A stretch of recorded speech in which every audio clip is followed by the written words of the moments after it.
Ang mayaman kong asawa. 2,461 four-winged monster race. Ang mga lumilipad na bagay na ito ay lubhang kakaiba na parang may mga pakpak na tumubo sa utak ng unggoy. Natatakpan ng malalaking buto ang katawan ng general ng lahi ng halimaw. Sa gitna ng paggalaw ng mga spike ng buto sa buntot, ang alitan sa lupa ay gumawa ng isang matalim na tunog, at ang lupa na nadikit dito ay ganap na naging pulbos.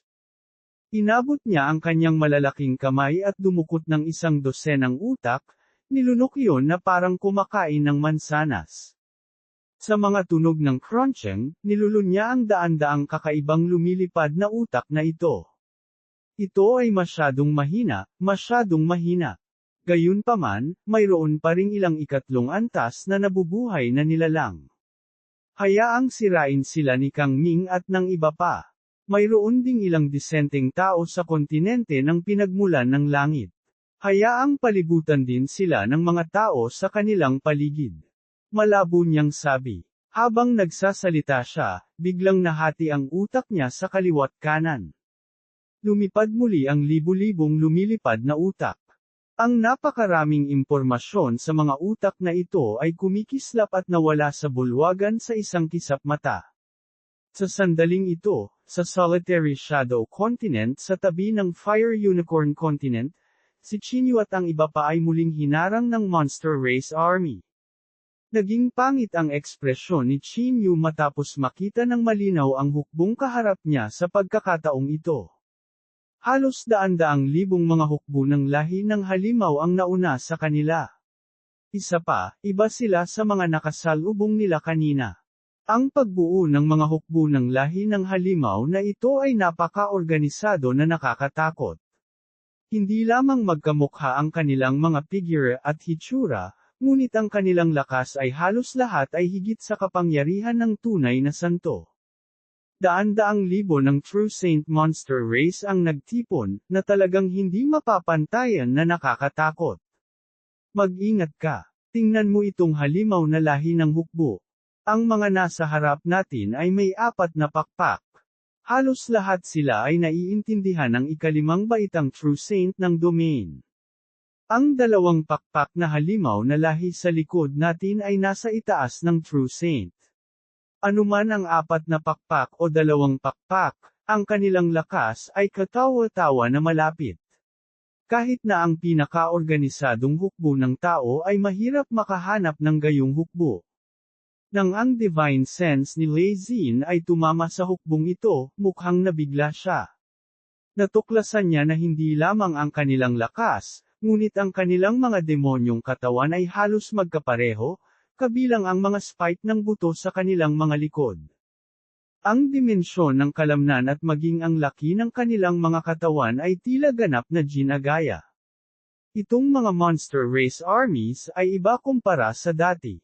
Parang na-transform sila ng kung anong kapangyarihan. Dapat tayong maging mas maingat. Naramdaman din ni Flower Granny ang panganib na nakaharap sa malahukbo na True Saint na halimaw na nilalang na may buhay. Bagamat ang kanilang lakas ng paisa-isa ay mas mataas sa kanila, mahirap sabihin kung ano ang mangyayari kapag umabant na sila. Screech. Sa isang matinis na hiyaw, halos 1,000 sa 4 na pakpak na lahi ng halimaw ang sumugod. Halos 1,000 sa kanila ang nagbuka ng kanilang 4 na pakpak, at ang layunin ng pagpatay sa kanilang mga katawan ay nagsanib sa isa. Parang may libu-libong sundalo na umaarangkada. Patayin. Sa gitna ng walang hangganang layunin ng pagpatay, ang divine sense ng lahat ay tila may ilusyon. Sa dagat ng dugo, hindi mabilang na buhay na nilalang ang nabubulok at mabaho. Isang madugong larangan ng digmaan ang lumitaw sa dagat ng kamalayan ng lahat, at naaamoy nila ang dugo. Matapos pagsamahin ang kapangyarihan ng domain ng mga taong ito, naging material ang domain, na ginawang material ang madugong larangan ng digmaan. Sa harap ng ganoong katiting na layunin ng pagpatay, tanging sina Chinyu, Lei Xin, Flower Granny, at iba pa na nakaranas ng libu-libong labanan ang hindi naapektuhan. Ito ba ang tunay na larangan ng digmaan? Yung iba naman ay mas nabigla. Maging ang puso ni Yan Ruozo ay bahagyang nanginig. Dahil sa pagkabigla, ang lakas ng pakikipaglaban ng lahat, kabilang si Yan Ruozo, ay nabawasan ng malaki. Sa isang iglap ng pagkabigla, ang libong halimaw na karera ay sumugod wala pang 1,000 metro ang layo. Hayaan mo akong gawin ito. Medyo inis si Yan Ruozo. Medyo nakakahiya talaga na ma-intimidate ngayon. Ang kapintasang ito ay sapat na upang mawalan siya ng buhay kung nakatagpo siya ng mas malakas na kalaban. Ang mukha ni Yan Ruozo ay kasing lamig ng yelo. Bahagya niyang iginalaw ang kanyang braso at pinalaki ng daan-daang beses ang kanyang manggas. Ang kanyang mga manggas na puti ng nyebe ay pabalik-balik sa halos 1,400 na pakpak na halimaw na lahi. Ang 10,000 talampakan na puting sutla ay pabalik-balik na parang sawa, na nakapalibot sa grupong ito ng lahi ng halimaw na parang isang mahabang ilog. Boom! Isang special na bagyo. Biglang umikot ang manggas at nanginginig. Habang nanginginig ang manggas, hindi mabilang na mga special na bagyo ang umusbong na parang mga bagyo. Ito ay isang napakalaking special na bagyo, at kahit na ang pinakamahirap na kayamanan ay mapuputol sa isang iglap. Napakamangha ni Sister-in-law Ruozo. Natigilan si Changmang. Parang blizzard sa kalawakan sa harapan nila. Makikita ang mga laman at dugo na tumutulo sa loob, ngunit hindi sila naapektuhan ng marahas na kapangyarihan. Ito ang pinakahuling kontrol ni Yan Ruozo sa kapangyarihan ng mga panuntunan. Ito ay walang kapantay na tumpak at puno ng layuning pagpatay. Sa isang iglap, ang 4 na pakpak na halimaw na karera sa kalawakan ay nag-iwan lamang ng isang tumpok ng mga walang laman na kalansay. Halos 200 sa 4 na pakpak na lahi ng halimaw ang nasugatan ng husto, at bigla silang umatras at muling nagtipon kasama ang hukbo ng lahi ng halimaw. Bahagyang humihingal si Yan Ruozo. Ang napakalaking pag-atake ay naubos ang kanyang lakas. Lumapit sa kanya si Qin Yu na nakakunot ang noo. Hinawakan niya ang misla nitong mga kamay at itinurok ang purong medicinal chi mula sa some aerospace sa kanyang katawan. Ito ay ang pagsasanib ng prutas ng green spirit tree at ang panggamot na chi ni Xiaoro, Little Fatty, at ng iba pa. Ito ay napaka-epektibo sa pagpapagaling. Ang sagupaan ay hindi kasing simple ng tila. Nasugatan din si Yan Ruozo. Ang lahi ng halimaw na may 4 na pakpak ay may halos magkatulad na mga kapangyarihan sa domain. Sa makatuwid, kapag sila ay umatake, ang isang bahagi ng kanilang kapangyarihan ay tila maaaring magugnay. Ang kapangyarihan ng domain ng isang lahi ng halimaw ay wala, ngunit ang kapangyarihan ng higit sa 1,000 konektadong mga domain ay lubhang nakakatakot. Bagamat hindi ito nakakatakot gaya ng pagdaragdag ng isa-isa, ito ay isang napakalaking layunin ng pagpatay kapag pinagsama ito. Ito ang takot sa larangan ng digmaan. Kahit na ang lakas at paglilinang ng isang tao ay nasa tuktok ng larangan ng digmaan, mayroon pa ring panganib na mamatay. Nakapout si Yan Ruozo habang nakatingin kay Qin Yu, dahilan para makaramdam ng sakit sa puso si Qin Yu. Honey, it's okay. I'll deal with this beast later. Sa dakilang digmaan na tumagal ng 5 taon ng Path of Heaven, may mga makapangyarihang realm cultivator sa sangkatauhan na nag-specialize sa paglikha ng joint attack technique sa larangan ng digmaan. Tulad ng monster race, pinag-ugnay pa nila ang kapangyarihan ng mga panuntunan ng magkasama. Ngayon, ang lahi ng halimaw ay tila may ganoong prototype. Ito ay hindi maganda. Solemn na ang ekspresyon ni Lei Xin.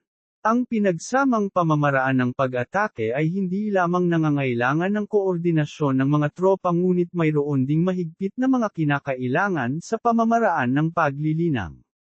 Sa dami ng lahi ng halimaw, hindi magandang balita para sa sangkatauhan kung alam nila ang joint attack technique na ito. Hindi alam kung paano ipinadala ng lahi ng halimaw ang kanilang mga order, ngunit muli silang naniningil sa wala pang 10 paghinga. Sa pagkakataong ito, halos 3,000 kawal ng lahi ng halimaw ang naniningil, 1,000 na may 4 na pakpak ang nangunguna sa 2,000 kawal na lahi ng halimaw na may 2 pakpak.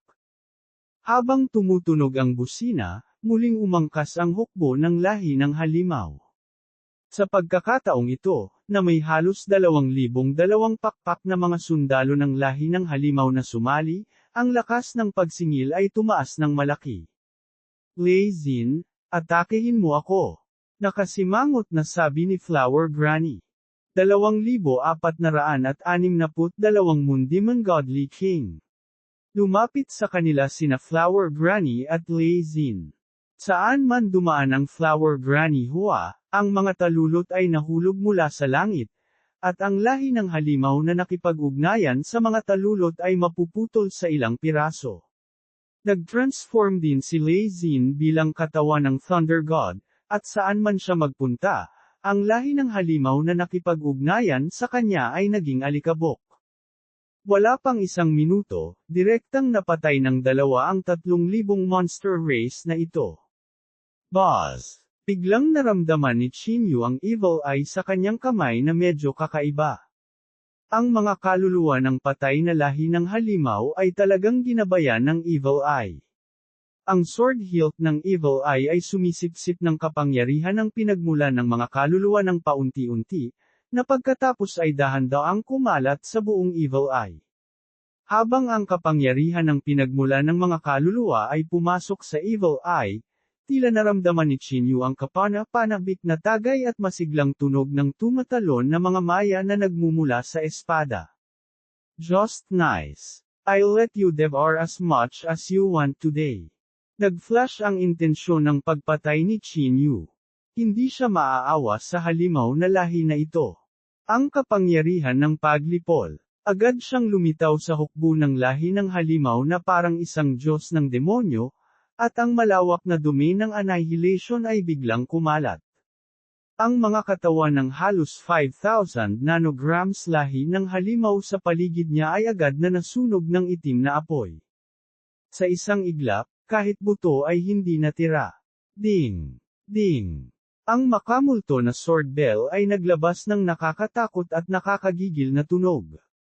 Habang kumalat ang sound wave, ang mga kaluluwa ay tila muling tinawag at dahan-daang lumangoy patungo sa evil eye. Sa sandaling lumapit ang mga kaluluwa ng lahi ng halimaw na ito kay Chinyu, agad din silang nilamon ng evil eye. Attack agad. Huwag hayaan ang mga monster race armies na ito na maningil. Kasunod ng pag-atake ni Chinyu, inutusan ni Lei Xin ang kanyang mga tao na sumakay sa hukbo ng lahi ng halimaw. Hanggat ang mga hukbo ng lahi ng halimaw na ito ay hindi naniningil sa pagbuo, ang panganib na kanilang kinakaharap ay magiging mas mababa. Matapos mamatay ang mga halimaw na lahi na ito, ang mga butil ng berdeng kapangyarihan ng pinagmulan ng kanilang kamalayan ay sinipsip at pumasok sa evil eye. Naramdaman ni Chinyu na sa pagpasok ng kapangyarihan ng kaluluwa, ang Saint Weapons ng tribo ng Mangkukulam, ang Scarecrow Hilt, ang Soul Hunting Bell, at ang buto ng Fengdo ay tila mas malapit na konektado. Ang kapangyarihan ng kaluluwa ay tila may epekto ng pagtemper ng Evil Eye. Sa sandaling ito, ang berdeng Evil Eye Sword ay nagbuga ng isang layer ng berdeng ilaw, na nagbibigay ng isang napaka-ilusyon na pakiramdam, AO Beta S. Wala pang 1 oras, sa ilalim ng pag-atake ng lahat, ang hukbo ng lahi ng halimaw na ito ay may natitira na lamang na 10,000 katao. Isang napakalaking figure ang dahan-daang lumabas mula sa usok. Nandito na ba sa wakas? Tinitigan ni Chinyu ang napakalaking multo. Dapat ito ang commander ng hukbong ito. Hindi siya umatake na parang naghihintay na maubos ng hukbo ang lakas ni Chinyu at ng iba pa. Sa sandaling ito, ang halos 5,000 monster race army ay may dalang gintong trono at dahan-daang umabant muli. 100 talampakan ang taas na lahi ng halimaw na may malabundok na katawan ang naglakad pababa ng walang ekspresyon. Sa sandaling siya ay lumapag, ang buong kontinente ay parang tumagilid ng kanyang napakalaking puwersa. Kang Ming. Ang 10,000 halimaw na lahi ay nagpakawala ng nanginginig sa lupa. Isang general ng lahi ng halimaw sa Tribulation Transcending Stage. Kung tungkol sa eksaktong antas, mahirap husgahan. Mag-ingat. Pinaalalahanan ni Lei Xin ang lahat na hindi ito kompetisyon.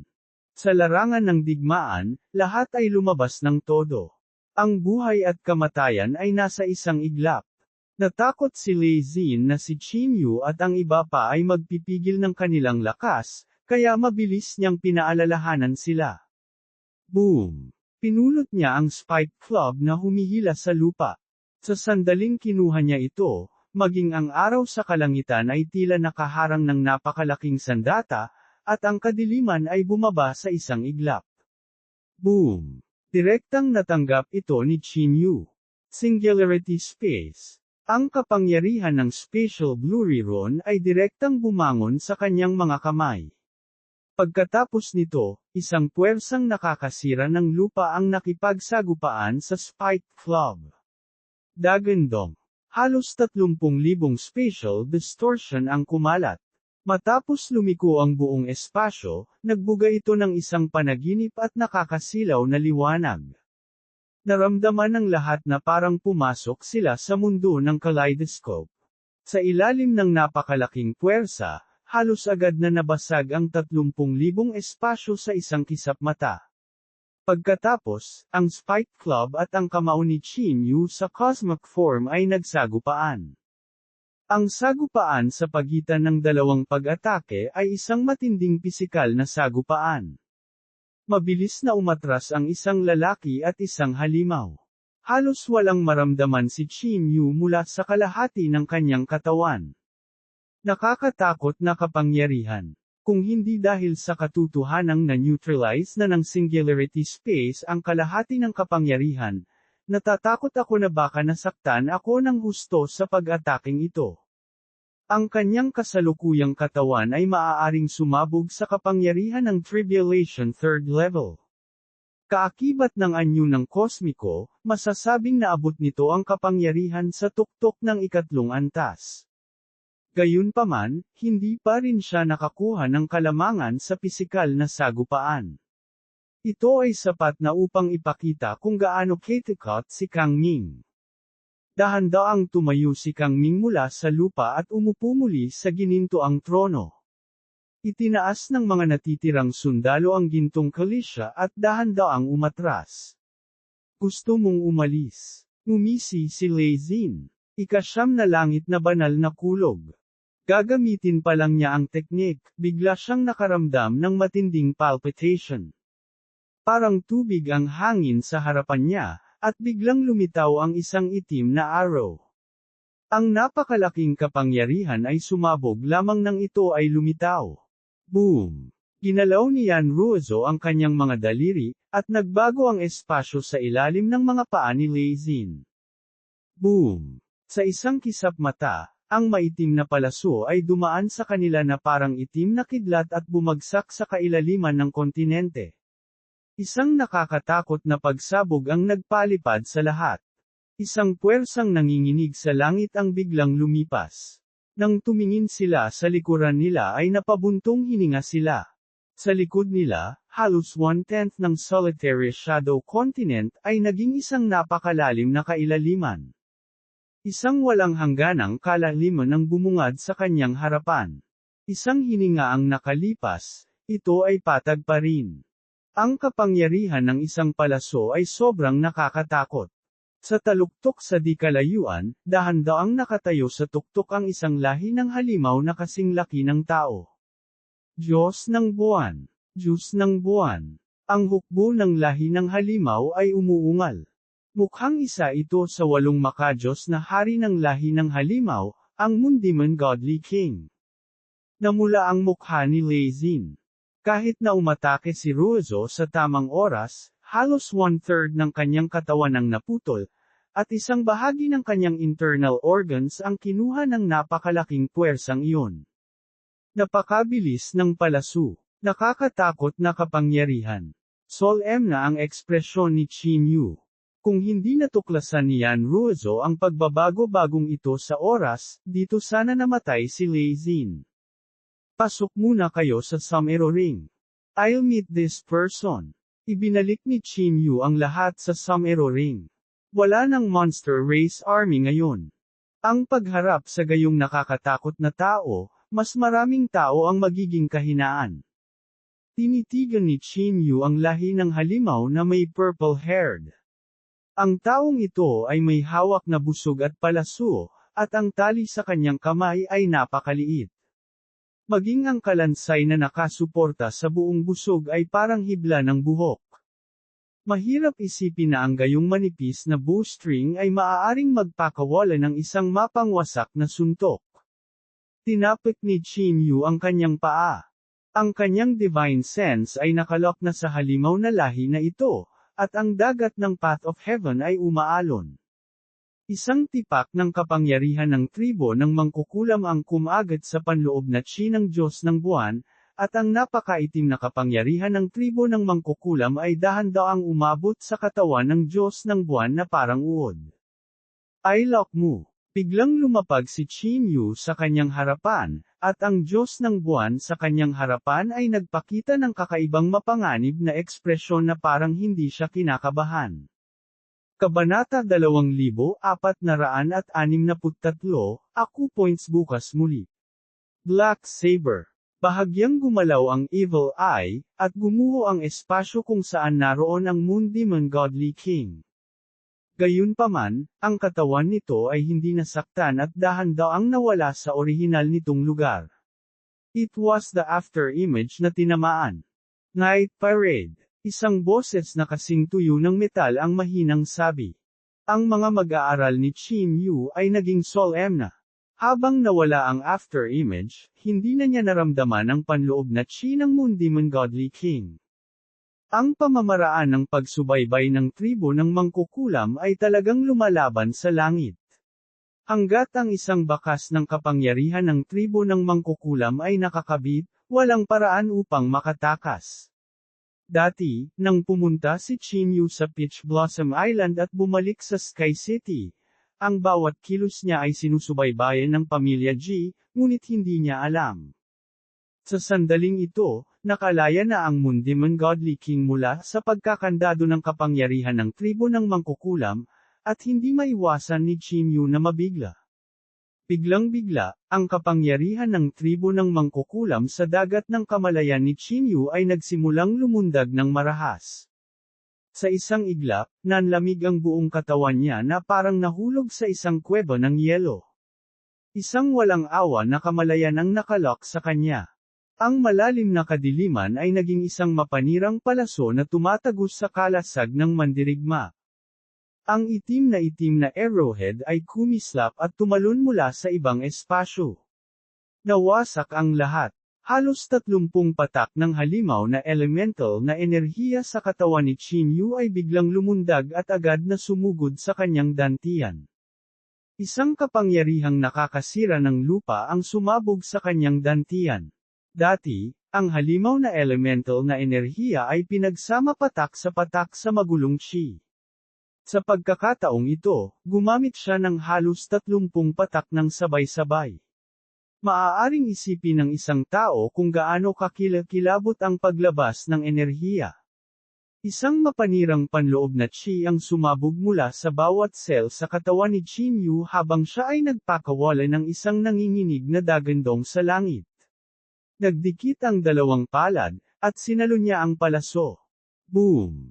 Isang hindi magagapi na napakalaking puwersa ang ipinadala mula sa kanyang mga palad, at ang enerhiya ng chi ay nagpalipad sa mga bundok sa magkabilang panig. Ang katawan ni Qin Yu ay lumipad paatros na parang kidlat, at napakalaki nito na bumagsak sa kristal na pader ng Solitary Shadow Continent. Pagkatapos ay pumasok ito sa Fire Unicorn Continent. Ang nakakatakot na kapangyarihang ito ay tumagos pa sa kristal na pader ng kontinente. Boom! Ang katawan ni Qin Yu ay pinalipad sa hindi malamang panahon bago ito tuluyang bumagsak sa matigas at madilim na iron ore mountain, na nagpatigil sa marahas na epekto. Gayunpaman, ang palaso sa pagitan ng dalawang palad ay nagbuga pa rin ng ugong ng hindi pagpayag. Makalipas ang mahabang panahon, sa wakas ay bumalik ito sa kalmado. Dahan-daang binitawan ni Qin Yu ang kanyang mga palad. Sa sandaling ito, ang kanyang mga palad ay naging madugong gulo. Pilit na pinigilan ni Qin Yu ang mahahalagang enerhiya sa kanyang katawan, at agad na lumitaw ang kanyang katawan sa Solitary Shadow Continent. Gayunpaman, ang lugar na ito ay walang laman at walang bakas ng buhay na nilalang. Huminga siya ng malalim at dumura ng isang bibig ng dugo. Ang marahas na vital energy sa wakas ay huminahon ng kaunti. Medyo pangit ang ekspresyon ni Qin Yu. Sa ganitong lahi ng halimaw na makadiyos na hari, malamang na hindi siya makatulog ng mapayapa. Ruozo, kontrolin mo itong Sumero Ring. Pumasok si Qin Yu sa Sumero World at dahan-daang pinakalma ang marahas na vital energy na umaakyat sa kanyang katawan. Ang kombinasyon ng 30 patak ng Monster Elemental Energy at Chaotic Chi ay direktang umabot sa kapangyarihan ng Tribulation 4th level. Kung hindi lang dahil nagbukas siya ng acupoint sa kanyang katawan at naka-absorb ng napakaraming enerhiya. At kasabay ng napakalaking pag-unlad sa way of space, hindi mabilang na maliliit na espasyo ang nag-evolve sa kanyang katawan, na naglalaman ng napakaraming marahas na enerhiya, RNOS. Hindi ka maniniwala kung bakit ako lumipat sa lahog. Gayunpaman, ang napakalaking enerhiya na ito ay umaagos pa rin sa kanyang katawan. Bigla niya itong sinugod muli sa kanyang acupoints. Yintang Acupoint, Vitality Gate, yung Quan Acupoint. Sa isang iglap, isang nakakatakot na epekto ang nagpilit ng malaking halaga ng vital energy sa 3 pangunahing acupoints. Nang maabot ng kapangyarihang ito ang limitasyon nito, muling nabuo ang isang acupoint sa kanyang kanang paa. Right foot yung Quan Acupoint, bukas.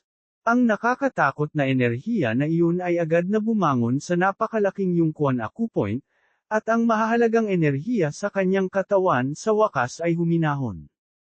Gayunpaman, sa iglap ng buhay at kamatayan ngayon, hindi niya alam kung gaano kakilakilabot ang lakas ng pagsabog ng palaso. Magagamit lang niya ang buong lakas para tanggapin ang palaso. Makalipas ang halos 2 oras, dahan-dahan niyang pinapakalma ang enerhiyang ito. What a powerful godly king! With this kind of invisibility and extreme attack power, he's destined to be a king in assassination. Maging ang mga nasa kaharian ng Tribulation 4th level ay malamang na sumasakit ang ulo laban sa ganitong uri ng lahi ng halimaw. Sabi ni Lei Xin na may matagal na takot. Kung si Yan Ruozo ay hindi nag-react ng mabilis, ang araw na iyon ay agad na nakapatay sa kanya. Sa sandaling ito, hindi na nagtatawanan at nagbibiruan sina Changmang at Juwo. Ang hitsura ng makadiyos na haring ito ay talagang natakot sa kanila. Dati, kapag humarap sila sa hukbo, kaya pa rin nilang lumaban bagamat mahirap itong harapin. Ngunit laban sa Moon Demon Godly King, wala siyang mahanap na punto para gamitin ang kanyang lakas. Gayunpaman, tila nais lamang napigilan tayo sa paghabol kay Kang Ning. Wala itong ibang iniisip na lumaban hanggang kamatayan. Sabi ni Qin Yu na nakakunot ang noo. Ang Moon Demon Godly King ay nagpaputok lamang ng 2 araw, kaya malamang na hindi pa niya nagamit ang lahat ng kanyang trump card. Ang dahilan kung bakit siya nagmamadaling tumakas ay marahil ay dahil sa ayaw niyang masangkot sa labanan. Hindi namin maaalis ang posibilidad na maaari itong maglunsad ng palihim na pag-atake. Kami ni Qin Yu ay maghahalinhinan sa pagkontrol sa singsing ng Sumero. Flower Granny, Din Lei, manatili ka muna sa loob kasama ng iba ng ilang sandali. Nag-isip sandali si Yan Ruozo ngunit hindi pa rin siya mapakali. Sa kondisyon na hindi tumakbo sa hukbo ng lahi ng halimaw, kakayanin nila ito ni Qin Yu. Sige, ibibigay ko sa iyo ang mga coordinate. Ang mga miyembro ng pamilyang G ay nasa isang lugar sa gilid ng Fire Unicorn Continent. Mahirap silang hanapin doon. Halos 300,000 tao ang nakatira doon. Ito ay itinuturing na isang malaking bayan. Ipinaliwanag ni Jiyu ang lokasyon kina Yan Ruozo at Chin Yu ng detalyado. Great! Dapat kalahating araw na tayo makakaabot.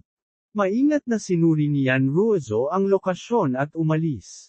Wala pang kalahating araw, sa sobrang bilis ni Yan Ruozo, nakarating sila sa bayan kung saan nakatira ang mga miyembro ng pamilya ni Jiyu.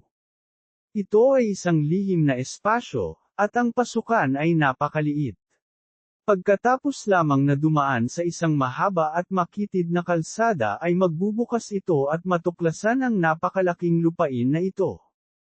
Mayroon talagang 10 milyong mga lugar na tulad nito. Ito ay hindi lamang sa purgatorio kundi sa banal na rehiyon din. Ang mga tao ay nakatayo sa tuktok sa loob ng maraming taon. Saan man sila naroon, maaaring may mga labi ng apoy na naiwan ng mga tao. Bukod dito, sa isang maliit na bayan na tulad nito, mayroong isang nakakabighaning porma sayon sa pasukan na maaaring maiwasan ang pagsalakay ng lahi ng halimaw sa isang tiyak na lawak. Hindi pa nalulusob ang bayang ito. At saka, tila may mga nagbubukid na pinuprotektahan ang bayang ito.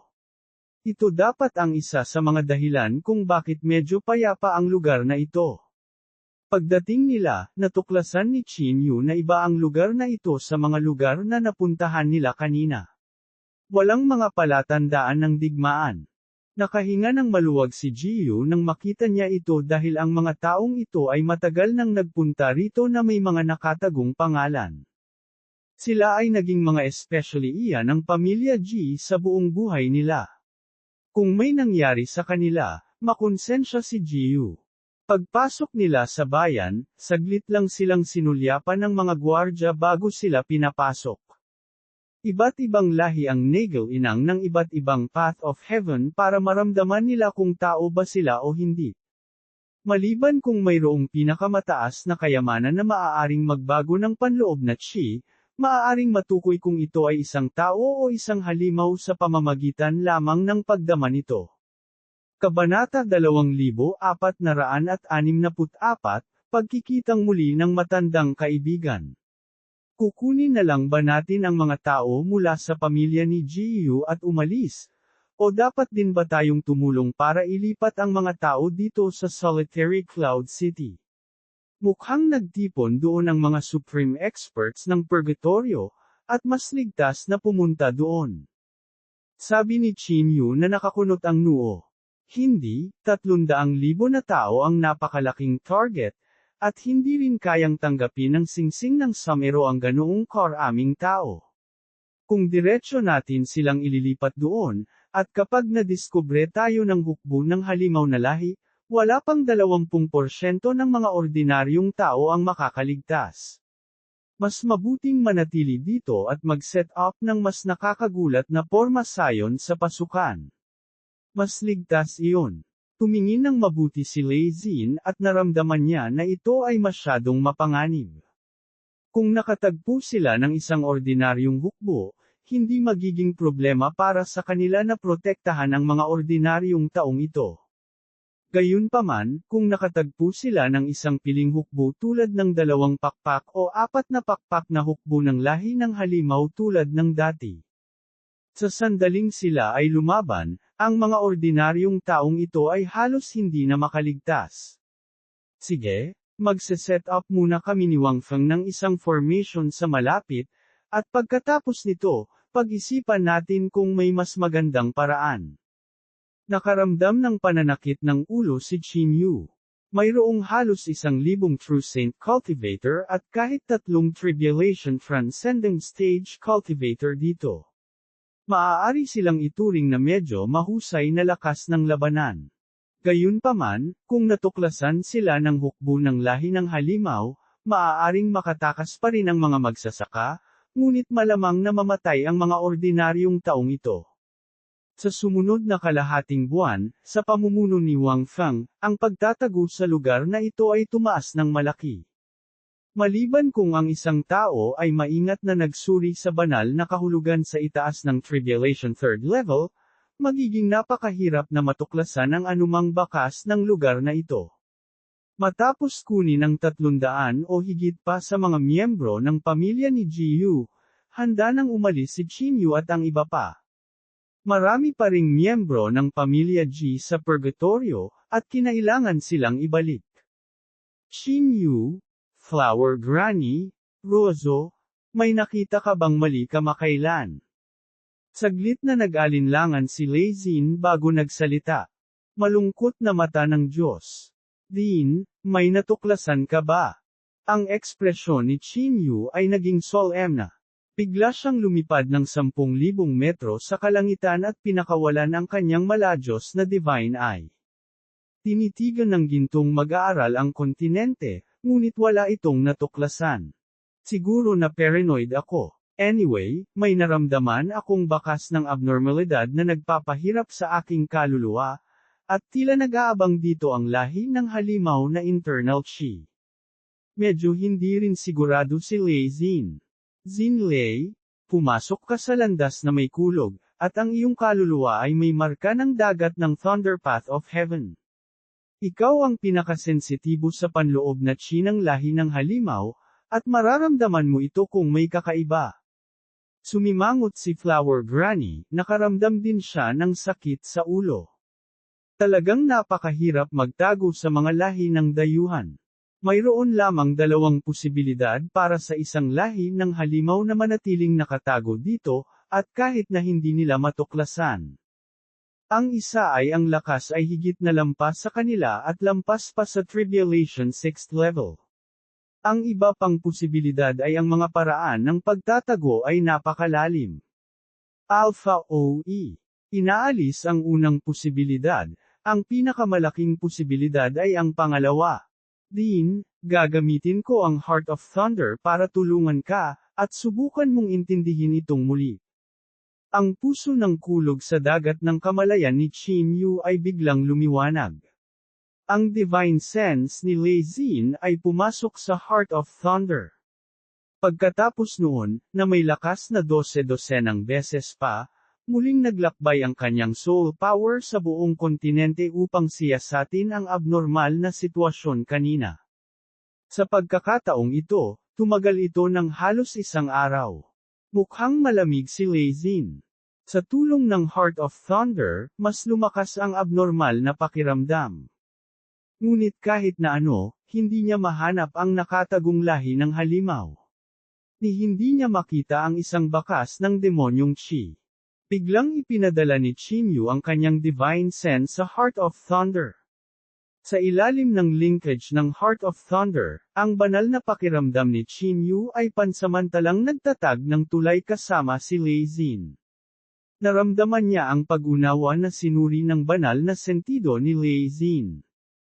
Maraming impormasyon ang bumalot sa dagat ng kamalayan ni Chinyu, at ang kanyang nakakatakot na banal na kahulugan ay nagsimula ng pagbabawas nito. Ang 5 elements at 8 trigrams sa Tractatus Immortal Scripture ay isinama ang magulong impormasyong ito at pagkatapos ay hinuhusgahan ito sa napakabilis na bilis. Maraming posibilidad ang isa-isang inalis. Hindi ka maniniwala kung bakit ako lumipat sa Lahog. Ang mga lugar kung saan maaaring itago ng demonyong chi ay nabawasan sa bilis na nakikita ng mata. Gayunpaman, hindi ito sapat. 5 malalaking kamalayan ang pumasok dito. Ang 5 Emperor coins ay nagpakawala ng nakakabinging buzz. Sa isang iglap, ang dedusang power ay tumaas ng halos 30 beses. Sa wakas, pagkatapos ng halos 3 araw at 3 gabi ng pagbabawas, nagkulong sina Chinyu at Lei Xin sa isang partikular na lugar. Sa isang iglap, nagpakita sila doon. Ito ay isang medyo marangyang mansyon. Ito ang lugar na dating ibinigay ng City Lord sa kanya sa 3 Tribulation Transcending Stage Cultivator para sa cultivation. Sino ka? Ito ang lugar na sinasaka ng 3 Panginoon. Ang sinumang lumabag ay papatayin. Ang mga ekspresyon ng mga kalapit na magsasaka ay nagbago ng husto. Akala nila ay isang especially iya ang nagdudulot ng gulo. Naglabas sila ng maraming kulay na kayamanan at agad na ikinulong kay Qin Yu at sa iba pa. Tatlong malawak at makapangyarihang internal chi ang sumabog sa mansyon. Nang hamupa ang panloob na chi, dahan-daang lumitaw ang tatlong figure sa pintuan. Nakita na ni Qin Yu ang isa sa kanila dati. Master Chen Zixia. Minsan na niyang nakita ang monghe na ito sa Crescent Moon Continent. Noong panahong iyon, isinama siya ng monghe na ito upang makatakas mula sa mga kamay ng general ng lahi ng halimaw. Lumipas ang ilang taon, at ang kanyang panloob na chi ay naging mas hindi maarak. Ikaw pala, kaibigang bata. I wonder why you have killing intent. Pinagdikit ni Chen Zixia ang kanyang mga palad at mahinahong nagtanong. Mayroon ding dalawang tribulation transcending stage cultivator, isang lalaki at isang babae, na kalmado rin ang mga ekspresyon. Yun Huangshan. Gao Lan. Itim na saber. Bahagyang gumalaw ang kamay ni Qin Yu, at ang itim na blade na chi ay sumabog sa katawan ni Gao Lan. Malamig ang ekspresyon ni Gao Lan. Pinagdikit niya ang mga palad para harangin ang laslas. What do you mean? Hindi ko alam kung saan nanggaling ang iilan sa inyo, pero inatake mo agad ako. Galit na sigaw ni Gao Lan. Nagbago ang ekspresyon ng mga tao sa paligid, at direktang umatake din sila. Nililigawan mo si kamatayan. Isang especially iyan ang lahi ng halimaw. Si Yun Huangshan ay tumalon ng mataas sa hangin at mahigpit na hinawakan ang saber sa kanyang mga kamay. Ang naghahating bundok at ilog ay bumagsak sa Qin Yu. Gayunpaman, nang lumapag ang sable, tumama ito sa isang espasyo 10,000 metro ang layo. Itinuro ni Yan Ruozo ang dalawang daliri at ikinulong siya sa lugar. Ano, gusto mo pa bang ituloy ang pagpapanggap? Malamig na tumawa si Qin Yu at sinabi. Lumakas ang tunog ng kulog nang dumating si Lei Xin sa harap ni Gao Lan sa bilis ng kidlat. Ang dalawang daliri sa kanyang kamay ay tumutok at sumabog sa ulo ni Gao Lan. Sa nakakapasong liwanag ng kidlat, ang liwanag na ibinubuga ay hindi nagawang imulat ng mga tao ang kanilang mga mata. Ang ekspresyon ni Gao Lan ay naging walang malasakit, at ang kanyang buong katawan ay nagbago ng husto. Ang mga kalamnan sa kanyang katawan ay gumagalaw at lumawak na parang mga sawa, at dalawang sungay na pula ang dugo ay dahan-daang tumubo mula sa kanyang ulo. Ang daliri ni Lei Xin ay maaari lamang tumagos sa 1 pulgada ng kanyang balat at hindi na mas malalim. Boom! Sa pamamagitan ng pagwagayway ng kanyang kamay, isang napakalaking puwersa ang hamampos sa dibdib ni Lei Xin. Agad na pinalipad si Lei Xin ng napakalaking puwersa. Ang kapangyarihan ng divine sense ni Qin Yu ay nag-activate ng spiritualization technique at ginawa itong isang banayad na higanting palad na sumalo sa kanya. Kabanata 2465, Heavenly Monster Race. Nakakatakot na kapangyarihan. Dala ng casual na pag-atake na ito ang kapangyarihan ng Peak of Tribulation 3rd level. Siguro kung anong klaseng enerhiya ang may lalabas niya kung lalabasan siya ng todo. Pinunasan ni Lei Xin ang dugo sa gilid ng kanyang bibig. Lahing halimaw ba talaga si Lord Gao Lan? Maraming beses na niya tayong tinulungang talunin ang hukbo ng lahi ng halimaw. Oo, baka may mali. Sinisiraan ba ng mga magnanakaw na ito si Lord Gao Lan? Hindi ako naniniwala. Ang mga tao sa paligid ay tila natulala matapos makita si Gao Lan na nademonyo. Inakala pa rin ng marami na ito ay isang mapanlinlang na panlilinlang na nilikha ni Qin Yu. Napabuntong hininga si Chen Zixia na halos hindi mahahalata. Gao Lan, lahi ka talaga ng halimaw. Ano bang nangyayari sa'yo? Baka ilusyon lang ang lahat ng tungkol sa'yo. Nandito rin ang anak at asawa mo. Hindi makapaniwalang tanong ni Huangshan. Palagi silang nakatira dito. Mula pa noong pagsalakay ng lahi ng halimaw, hinaharangan na niya ang mga demonyo sa pagpasok. Hindi niya inaasahan na isa siyang lahi ng halimaw. Nahirapan siyang tanggapin kahit sandali. Thump! Thump! Thump! Isang mapanuksong ngiti ang lumitaw sa sulok ng pulang dugo na mga mata ni Gaulan. Parang drum ang tibok ng puso niya. Ang matinding tibok ng puso ay nagdulot pa ng mga ripples sa kalapit na lawa. Ang mga daluyan ng dugo sa buong katawan ay umuumbok kasabay ng paghinga, na mukhang sobrang nakakatakot. Hahaha, masyadong mahina ang mga tao. Maaari bang magdulot sa iyo ng anumang pagtaas ng lakas ang mga pekeng emosyon na ito? Kung hindi, bakit hindi itapon? Isang distorted na ngiti ang lumitaw sa mukha ni Gaulan. Bigla niyang sinampal si Yun Huangshan. Sa laki ng katawan na ilang daang talampakan, ang palad na ito ay sumasakop sa buong espasyo sa paligid ng Yun Huangshan. Boom! Isang kakaibang tawa ang pinakawalan ni Gaulan. Ang matutulis na mga kuko ng kanyang 5 daliri ay dumampi sa hangin, na lumilikha ng bakas ng apoy. Niyanig pa ng napakalaking puwersa ang buong bayan. Dodge! Agad na lumitaw ang katawan ni Qin Yu sa harap ni Yun Huangshan at muling itinaas ang kanyang paa.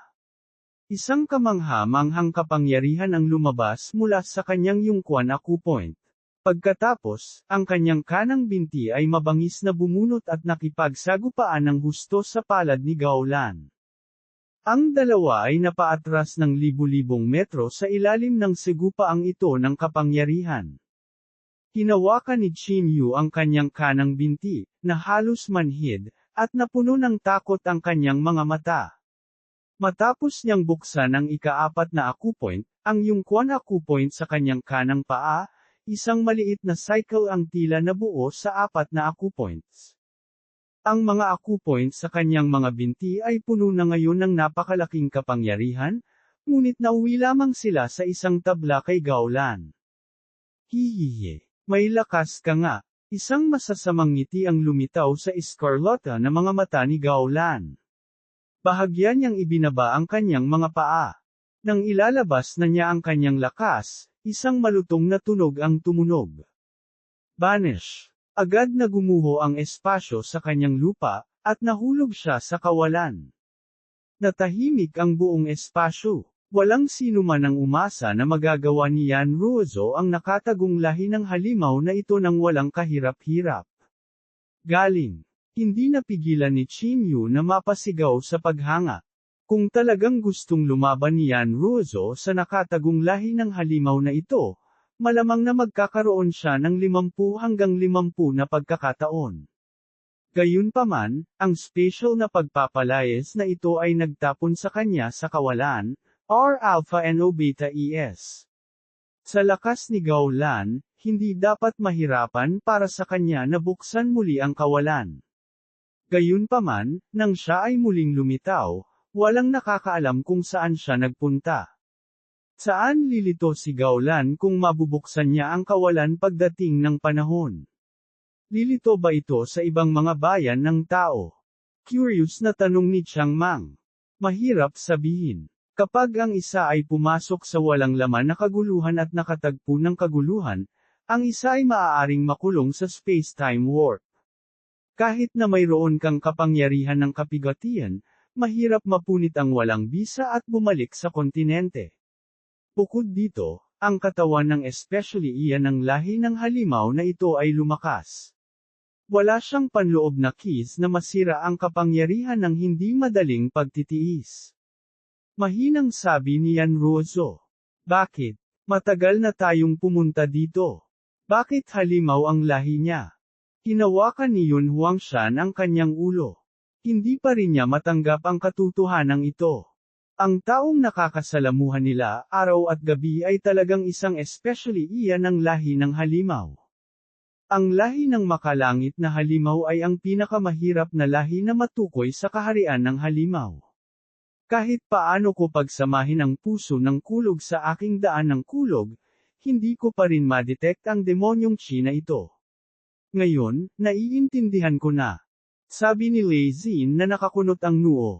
Ang Immortal Emperor ng pamilyang yun ng sangkatauhan ay minsang namatay dahil sinapian siya ng makalangit na lahi ng halimaw. Bigla siyang tumalikod sa isang mahusay na labanan at gumawa ng isang masamang suntok sa sangkatauhan. Tinitigan ni Flower Granny si Chen Jisha at tila may natuklasan. Nakakatakot. Kahit na ang isang Immortal Emperor ay maaaring angkinin. Hindi ba't hindi ito maiiwasan ng mga ordinaryong magsasaka? Nagulat din si Qin Yu. Ang bilang ng mga makalangit na lahi ng halimaw ay napakabihirang. Noon, ang naposes ay siya ring makalangit na halimaw na makadiyos na hari.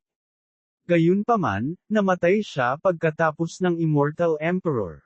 Hindi ko inaasahan na makikita ko muli ang lahi na ito.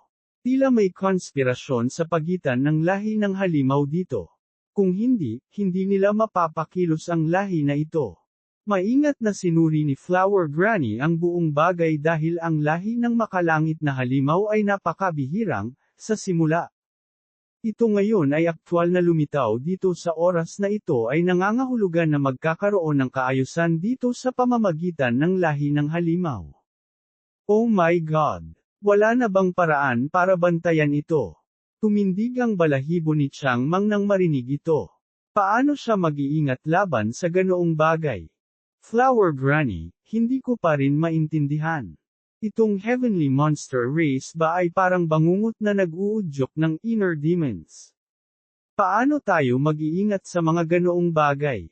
Hindi pa rin maintindihan ni Yan Ruozo kung paano umiral ang makalangit na lahi ng halimaw. Ang ganitong uri ng lahi ng halimaw ay walang tiyak na pisikal na anyo.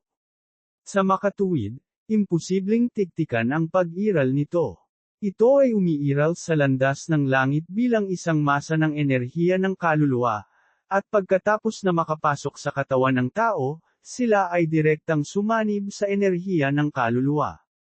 Paliwanag ni Lei Xin.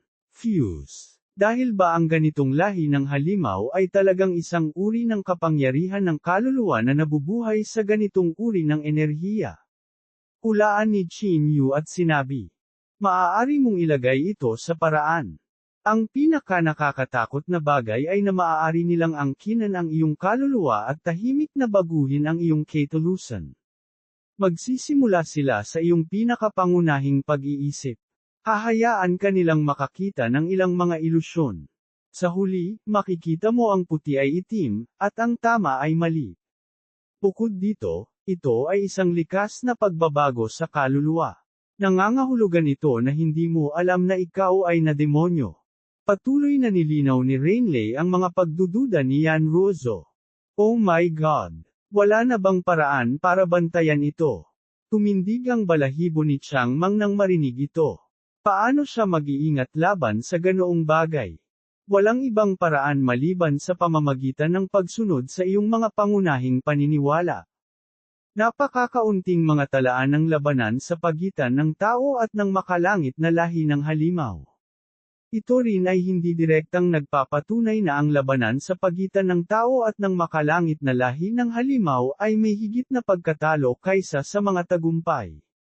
Gayunpaman, kapag ang makalangit na lahi ng halimaw ay sumanib sa kaluluwa ng tao, kapag ang tao ay namatay, ang makalangit na lahi ng halimaw ay mamamatay din. Mabuti na lang at mayroon silang ganitong kahinaan. Kung hindi, ang makalangit na lahi ng halimaw ay hindi magagapi. Hindi nang ahas si Qin Yu na maging pabaya. Ang kakayahan ng isang bagay ay lampas sa imahinasyon. Maaari nitong baguhin ang ketulusan ng isang tao mula sa pundasyon. Ang pamamaraang ito ay mas nakakatakot kaysa sa nightmare. Maaari nitong bahagyang baguhin ang pag-iisip ng isang tao. Katumbas ito ng lahi ng halimaw na pumapatay ng mga tao, kaya kailangan nilang lumaban. Maaaring iparamdam sa iyo ng makalangit na lahi ng halimaw na ang lahi ng halimaw ay pumapatay ng mga tao dahil sa kasalanan ng mga tao. Kabanata 2466, Mapanglo na kinabukasan. Ang mga tao ay kailangang aktibong magsisi bago patawarin. Dean, Flower Granny, may isa pa akong tanong. Mukhang magagamit ng taong iyon ang kapangyarihan ng landas ng langit ng sangkatauhan ngayon, ngunit ang kanyang katawan ay nademonyo. Ano ang nangyari? Medyo naguguluhan pa rin si Qin Yu sa ginawang demonyo ni Gao Lan ngayon. Ang pagiging isang demonyo na may pag-iisip ay ang natatanging paraan ng lahi ng halimaw. Kasama sa kapangyarihan ng landas ng langit ng lahi ng halimaw ang 5 pinakadakilang paraan ng kaguluhan, pagpatay, kadiliman, digmaan, at kamatayan. Sa sandaling maramdaman ng isang tao ang mga paraan ng lahi ng halimaw, ang kaluluwa ng isang tao ay nademonyo na. Sa katunayan, ang isa ay naging miyembro na ng lahi ng halimaw. Tumango si Qin Yu at halos naunawaan ang ayos ng Path of Heaven ng lahi ng halimaw. Bukod sa mga buhay na nilalang na ipinanganak sa kaharian ng halimaw, ang mga mula sa lahi ng tao at demonyo ay maaari ding maglinang ng mga diskarte ng demonyo at madama ang landas ng langit ng lahi ng halimaw. Kapag naabot na nito ang antas na ito, ang buhay na nilalang na ito ay magdadala ng kaguluhan, pagpatay, kadiliman, digmaan, at kamatayan sa sansinukob. Pagkatapos nito, ang buhay na nilalang na ito ay natural na makikilala ng landas ng langit ng lahi ng halimaw. Ang katawan ni Gao Lan ngayon pa lang ay dapat na tinulungan ng kapangyarihan ng sakripisyo. Ang Path of Heaven ng lahi ng halimaw ay maaaring direktang magtanim ng enerhiya sa katawan.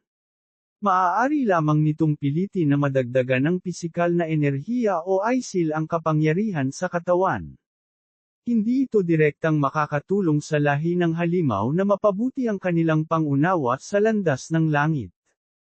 Ganun din sa four-winged monster race na nakasalubong nila noon. Ang kanilang pisikal na katawan ay maaaring direktang sumalungat sa kapangyarihan ng Path of Heaven ng sangkatauhan. Biglang gumalaw si Chen Jisha. Hinampas ni Flower Granny ang kanyang palad. Hindi mabilang na mga talulot ang nahulog mula sa langit, na nagiging dilaw mula sa berde. Isang palad ang tumusok mula sa loob at damapo sa katawan ni Chen Jisha. Ang lakas ng oras. Bahagyang kumunat ang noo ni Chen Jisha. Pinagdikit niya ang kanyang mga palad, at ang liwanag ng Buddha sa kanyang katawan ay parang banayad na palad. Pinasigla niya ang kapangyarihan ng oras at saka bahagyang ginalaw ang palad.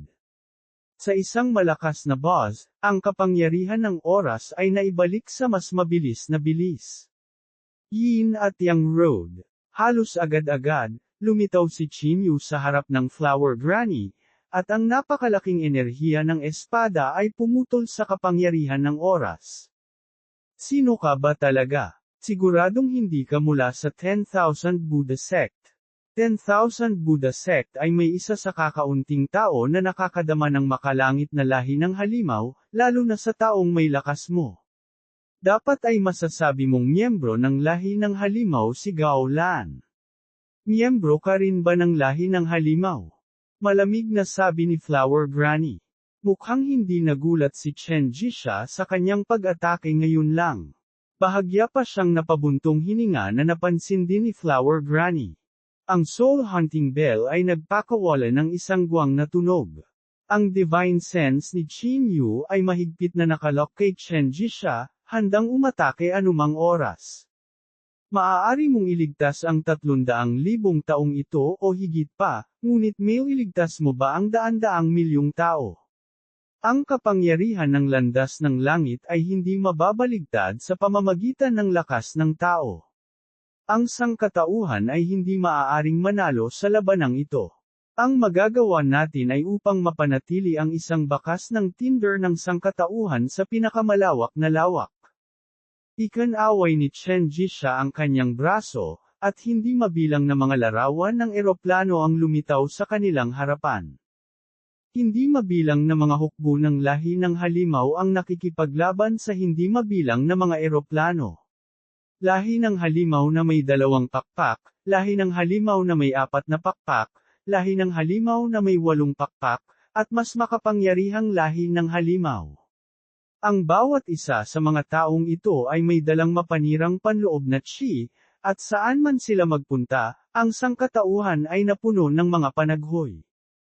Sa kaharian ng mga multo, isang malaking bilang ng mga buhay na nilalang ng halimaw ang pumasok sa mundo ng mga tao. Matapos ang hindi mabilang na mga tao ay namatay, ang kanilang mga banal na kaluluwa ay bumalik sa kaharian ng mga multo. Sila ay muling nagkatawang tao at bumuo ng napakalakas na lakas ng labanan, at muli silang nakipaglaban sa mundo ng mga tao. Pern Omicron B.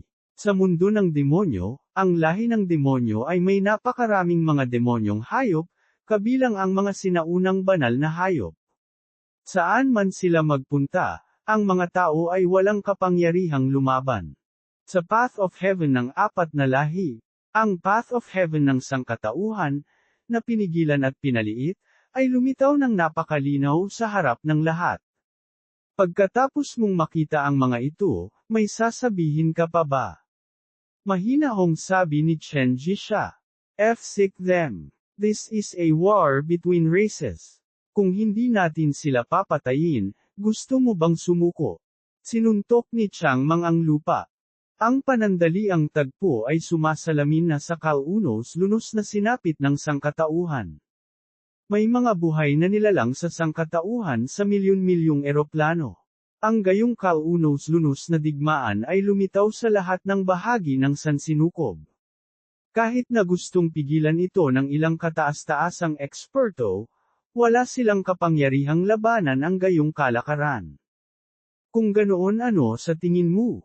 Malamig na tanong ni Qin Yu. Hindi na niya masabi kung si Chen Jisha ay sinapian ng makalangit na lahi ng halimaw o kung ito ang kanyang ideya. Nagkaroon ng mundo ng pagkakaiba mula sa Chen Jisha na hindi man lang napatay ang lahi ng halimaw. Ang dahilan ng kahapon ay nagreresulta sa epekto ngayon.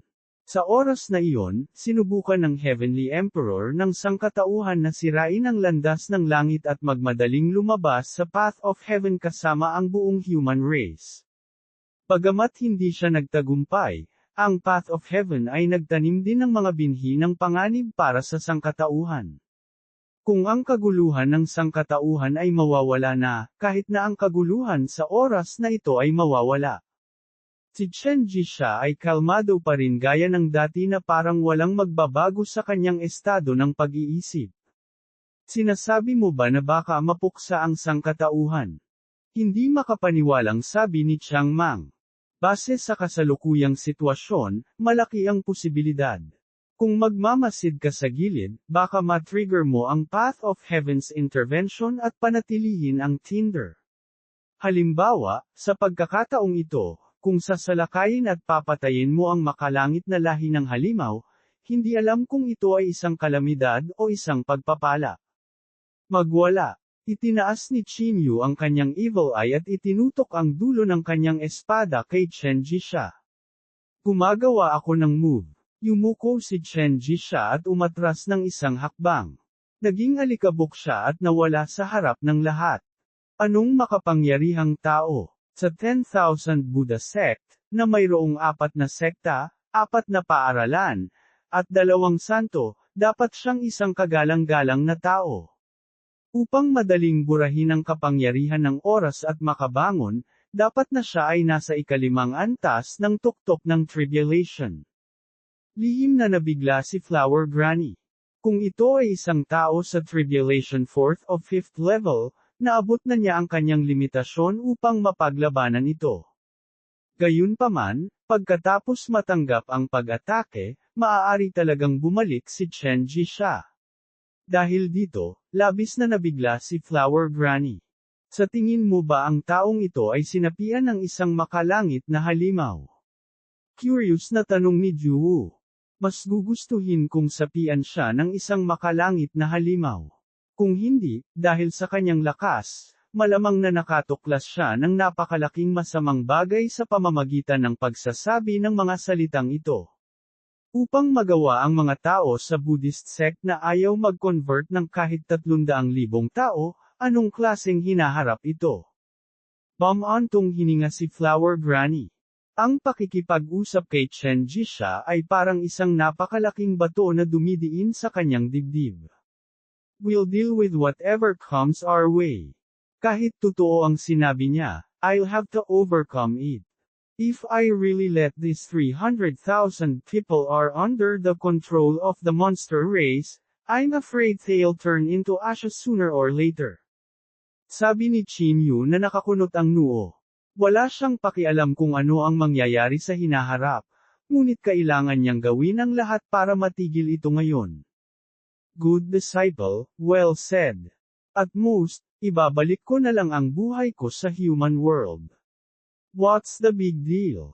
Tumawa ng malakas si Lei Xin. Pansamantala tayong manatili dito sandali. May katuturan ang sinabi ni Chen Jixia. Isang kamatayan ng makalangit na lahi ng halimaw ang makakaakit ng atensyon ng mga nakatataas sa lahi ng halimaw. Kung itutuon nila ang kanilang mga mata sa lugar na ito, natatakot akong mahirapan tayong magtago sa kabila ng porma sayon na itinakda natin kanina. Nag-isip sandali si Qin Yu at nagpasyang manatili muna sa mainland na ito. 2,467 ang dalawahang paglilinang ng mga kaluluwa. Walang palatandaan ng lahi ng halimaw sa malapit sa sumunod na kalahating buwan. Sa panahong ito, sinamantala ni Wang Feng ang pagkakataon na makipagtulungan sa lahat upang palakasin ang pagbuo ng pagtatago upang mas mahirap matuklasan ang lugar na ito. Sa sandaling ito, si Yan Ruozhou, na naglilinang sa Sumero Ring, ay tila may naramdaman. Biglang, isang napakalaking path of heaven chi ang lumabas sa kanyang katawan. Sa paggalaw ng kanyang katawan, nagpakita siya sa langit sa itaas ng bayan. Ang spatial power ay gumulong sa isang napakalaking agos ng hangin na bumalot sa kanya. Sa napakalayo na kawalan, ang multo ng isang trono ay dahan-daang nabuo. Ang Tribulation 4th Level Condensed Throne. Nakakatakot. Qin Yu, naunawaan mo na rin ang daan ng kalawakan. Dapat mong makitang mabuti. Ang proseso ng pagsulong na ito ay kakaunti. Sa sandaling ito, maraming spatial Dao technique ang patuloy na nagpapakita sa katawan ni Yan Ruozhou. Napapaligiran siya ng kanyang mga tao at walang itinatago. Kaya mabilis na pinaalalahanan ni Flower Granny si Qin Yu na gamitin ang pagkakataong ito para maunawaan ito. Qin Yu, halika rito. Si Yan Ruozhou, na nasa himpapawid, ay biglang nag-transmit ng boses sa kanya. Medyo nag-alinlangan si Qin Yu. Tiyak na naiintindihan niya na gusto ni Yan Ruozhou na maunawaan niya ang spatial power kasama niya. Bagamat maaari na niyang gamitin ang ilang pangunahing kapangyarihan ng pinagmulan, ang kanyang pundasyon ay medyo mahina. It's fine. Since Ruozhou asked you to go over, she should be confident na hindi siya maaapektuhan. Alam ni Flower Granny ang kanyang inaalala. Dahan-daang lumutang si Qin Yu, dumampi ang mga palad niya kay Yan Ruozhou. Sa isang iglap, naramdaman ni Qin Yu ang kanyang sarili na pumasok sa isa pang espasyo ng kamalayan. Tahimik na naiintindihan ni Yan Ruozhou ang spatial Dao technique doon. Tumigil si Qin Yu, natatakot na maapektuhan niya si Yan Ruozhou. Ang kanyang mga mag-aaral ay patuloy na nagpapakita ng mga bakas ng mga spatial na panuntunan. Sa ilalim ng epekto ng mapanglo na banal na mata, ang daan ng kalawakan na ipinakita ni Yan Ruozhou ay mas nakatatak sa kaluluwa ni Qin Yu. Dahan-daang pumasok si Qin Yu sa kamalayan ni Yan Ruozhou, at ginaya ng kanyang kaluluwa ang mahinang kapangyarihan ng pinagmulan. Ang dalawang kaluluwa ay nakipag-ugnayan ng walang anumang pagtatanggol, at ito ang kilala bilang dalawahang paglilinang ng mga kaluluwa. Tanging kapag ang mga kaluluwa ng magkabilang panig ay ganap na hindi nakabantay, maaaring maganap ang ganitong uri ng paglilinang. Kung hindi, ang anumang panghihimasok ay maaaring humantong sa pagkaligaw at pag-aari. Sa maikling panahon, malaki ang natamo ng dalawa. Kakatungtong lang ni Yan Ruozhou sa ika-4 na antas at hindi pa natutuklasan ang kapangyarihan ng pinagmulan. Bagamat naunawaan ni Qin Yu ang mga alituntunin ng pinagmulan, hindi malalim ang kanyang pagkaunawa sa unang 3 antas. Sa pagkakataong ito, sa tulong ni Yan Ruozhou, nagsimulang lumakas ang kanyang pundasyon ng spatial rules. Sa pag-iisip ng kay Qin Yu, ang singsing ng Sumero ay biglang tumulo na parang tubig.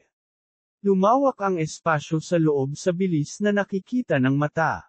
Bagamat ito ay napakabagal, ito ay isang mahusay na pagpapabuti. AN Omicron Bitcoin S. Ang 5 Emperor coin ay naglabas ng mahinang liwanag, at ang kamalayan ni Qin Yu ay agad na bumilis muli. Nang magkadikit ang mga divine sense ni na Qin Yu at Yan Ruozo, maraming hadlang sa pangunawa na kanilang kinaharap ang mabilis na nasira. Dahil sa mabilis na pag-unlad na ito, hindi makapaniwala si Qin Yu. Sa loob ng halos 3 buwan, isinubsob nila ang kanilang sarili sa kilig nitong nakatutuwang paglilinang. Ang magulong katawan at ang bloodline ni Tianming ay talagang isang perpektong magkatugma. Maging ang interaksyon ng kaluluwa ay magkatugma. Tingnan mo ang daan ng kalawakan ni Ruozo. Malabo na siyang umaban patungo sa gitnang yugto ng Tribulation 4th level. Ang multo ng trono sa kawalan ay naging mas solid ngayon. Kahit ako ay nakaramdam ng inggit sa pag-unlad na ito, hahaha. Tumawa ng malakas si Lei Xin. Nang makitang nag-improve ang dalawa sa nakakatakot na bilis, hindi niya napigil ang matawa. Oo, pagkatapos bumalik sa Zhongzhou, ang kasal sa pagitan ng dalawa ay nasa agenda. Tumingin si Flower Granny sa dalawa at parang gusto niyang makita ang kanyang nakababatang sarili. Napabuntong hininga siya nang hindi marinig. Sa sandaling ito, ang magulong kapangyarihan ng mga panuntunan sa dagat ng kamalayan ni Qin Yu ay agad na inayos. Boom! Ang kanyang kaluluwa ay napakalinaw, at siya ay nagpakita ng isang napakalinaw na primordial rune sa kanyang mga kamay. Haha, mahal na mahal kita, honey. Ang kaluluwa ni Qin Yu ay tumitig kay Yan Ruozo, na nakapikit ang mga mata, at mabangis na hinalikan siya. Namula si Yan Ruozo, at ang special Dao technique sa kanyang kamay ay nanginig, halos no atakwatek, at tuluyang bumagsak. Nagulat si Qin Yu at hindi na nang ahas na gumalaw ng walang ingat. Ang dalawa ay umunlad ng napakabilis sa paglilinang na ito. Maraming tao ang hindi man lang makalusot sa isa sa mga hadlang. Kanilang buhay, pabayaan na lamang na gumawa ng gayong pag-unlad sa loob ng maikling panahon. Gayunpaman, nang bumalik sila sa bayan, tila may napansin sina Yan Ruozo at Qin Yu na mali. Qin Yu, naramdaman mo rin ba? Oo, isa pang napakalaking espasyo ang tila konektado sa lugar na ito. Sabi ni Qin Yu na nakakunot ang noo. Kung wala ang pag-unlad sa kanilang mga cultivation realms, hindi nila matutuklasan ang clue na ito. Mas malaki ba ito kaysa sa lugar na ito? Curious na tanong ni Chiang Mang. Maaaring ito ay ilang daang beses na mas malaki, at may magandang pagkakataon na may nakaligtas na lahi ng tao. Maaari tayong mag-explore. Dinala ni Qin Yu ang lahat sa coordinate point. Kung ang mga tao ay naninirahan sa kontinente sa ibaba, ang kanilang bilang ay maaaring mas malaki kaysa dito. Pagkatapos ng lahat, ito ay isang walang katulad na malawak na spatial na kontinente. Inilagay ni Yan Ruozo ang kanyang kamay sa posisyong iyon, at ang spatial chi sa kanyang kamay ay nagbuga ng nakakasilaw na liwanag, sinusubukang tanggalin ang selyo. Hindi ito mukhang isang porma sayon, ngunit mas katulad ng pagiging selyado ng isang napakalaking enerhiya. Noong una ay gusto ni Wang Feng na makita kung makakatulong siya sa pag-crack nito, ngunit pagkatapos ay napagtanto niyang hindi ito ang kapangyarihan ng pagbuo. Boom! Ang enerhiyang iyon ay sumabog na may marahas na epekto, na direktang nagtataboy kay Yan Ruozo. Napakalakas ng enerhiya. Imposibleng magbukas ng spatial passageway para makapasok dito. Ang enerhiyang ito ay ganap ding nagsirang sa kawalan. Hayaan mo akong subukan. Dama po ang kamao ni Chiang Mang sa selyo, ngunit tila nawala ito ng walang bakas. Dama po rito ang buong lakas niyang suntok, ngunit hindi man lang nagdulot ng ripple. Whoosh! Ang kulog ay umalangaw sa kamay ni Lei Xin, at ang kanyang braso ay agad na naglabas ng kulog at kidlat na aura na hindi direktang matingnan ng mga tao. Sa mga sumunod na sandali, naubos niya ang lahat ng lakas niya para mapasok ito. Gayunpaman, nang dumaan ang kanyang palad, ang kanyang pulso ay tila sinakal ng matinding puwersa, na hindi na makasulong pa. Tiyak na may kakaiba sa ibaba. Ang purong kapangyarihang kristal na pader na ito ay hindi kabilang sa isang pormasayon, at hindi rin ito isang kayamanan. Ito ay purong pagtitipon at pag-iipon ng kapangyarihan sa espasyong ito. Natatakot ako na ang makapangyarihang nagtatanim ng lupa lamang ang makakagawa nito. Maaaring ito ay isang lahi ng tao na makapangyarihang magsasaka ng lupa ang nag-set up ng isang pamamaraan dito. Sinuri ni Lei Xin at sinabi, kung walang bihasa sa mga pormasayon o way of space, maaaring gumamit ng enerhiya ang isang tao para harangan ang espasyo sa pamamagitan ng puwersa. Gayunpaman, ang taong nag-set up ng pamamaraang ito ay dapat na napakalakas. Whoosh! Idiniin ni Qin Yu ang kanyang mga palad at biglang inilagay ang kanyang mga kamay sa harap ng selyo. Sa isang putok, ang Northern Underworld Demonic Technique ay na-activate. Ang walang hangganang enerhiya ay dumaloy sa kanyang katawan na parang tubig dagat. Matapos masipsip ng magulong katawan ang malawak na enerhiya na ito at ang unti-unting pagtanggal ng pagbabalat kayo sa ibabaw, nagsiwalat ito ng isang hindi kapani-paniwalang purong vital energy ng lahi ng halimaw. Kabanata 2468, Internal Chi ng Monster Race. Dati, nakuha ni Qin Yu ang vital energy ng lahi ng halimaw mula sa kapangyarihan ng sakripisyo, kaya pamilyar siya sa panloob na chi na ito. Ito talaga ang kapangyarihan ng Path of Heaven ng lahi ng halimaw, at nagdala pa ito ng nakatagong panloob na chi. Wala sa kanila ang nakadama ng pagbabagong ito. Maaaring magawa lamang nila ito sa ika-6 o maging sa ika-7 antas ng kapigatian. Agad na naging solemn na ang ekspresyon ni Qin Yu. Kung tinakpan ng lahi ng halimaw ang lugar na ito ng kapangyarihan ng sakripisyo, kasama ang katotohanan na natuklasan nila ang makalangit na lahi ng halimaw dati, isang malaking lihim ng lahi ng halimaw ang dapat na nakatago sa ilalim. Magiging lubhang mapanganib kung padalos-dalos nilang binuksan ang daanan na ito. Biglang itinigil ni Qin Yu ang pagsipsip ng Northern Underworld Demonic Technique at nag-inject ng napakalaking magulong chi sa Sumero Ring. Sa isang iglap lang, naabsorb din niya ang napakaraming vital energy, na halos napuno ang bawat cell sa kanyang katawan ng masaganang enerhiya. Qin Yu, bakit ka huminto? Matapos ma-absorb ng iyong Northern Underworld Demonic Technique ang enerhiya na ito, hindi na tayo dapat magkaroon ng anumang problema sa pagtutulungan para masira ang selyong ito. Curious na tanong ni Ju. Nararamdaman niya pagkatapos na masipsip ni Qin Yu ang napakaraming enerhiya ngayon, ang kristal na pader na ito ay tila naging mas marupok. Kung nagpatuloy siya ng kaunti, hindi dapat maging problema ang ganap na buksan ang selyo na ito. Umiling si Qin Yu at sinabi sa kanila ang tungkol sa kanyang natuklasan. Natahimik agad ang lahat. Kung tama ang paghatol ni Qin Yu, ang lugar na ito ay isang mahalagang teritoryo para sa lahi ng halimaw. Sa sandaling mabuksan ang selyo, nangangahulugan ito na ang mga eksperto ng lahi ng halimaw ay bababa. Kapag dumating ang oras na iyon, walang alinlangan na haantong ito sa isang napakalaking sakuna.